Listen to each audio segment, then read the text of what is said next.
Unsay nasulod sa una sa bata. Nga normal ra ang iyato nga pagbuhat nga bunal tungod kay digog pa daw sila. Oh. So ang sa bata karon kung sila manadto na mamunal pud ba sila? Diba? Nagkaroon na no? Kung unsay ila nakitaan sa pagkabata, okay, kung mauna nga logic ito ang ipalo, nga naman ang magtiayon, magpinungbukanay man. Maupay na nakitaan sa Dominikanan. So kung ang mga bata makakita nilang Dominikanan, nagpinungbukanay, pag maminol sila, magun sa mapot sila. Okay, so, tama ba na siya?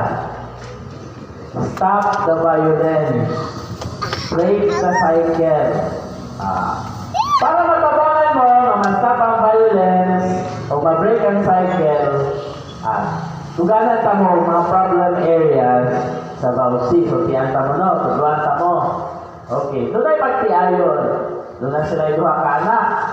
Ang magtiayon ka ron, kayang gikulata ang iyang asawa. O sa'y kas? Pausi. Anong pausi man? Kaya gikulata niya ang bana? Ang asawa?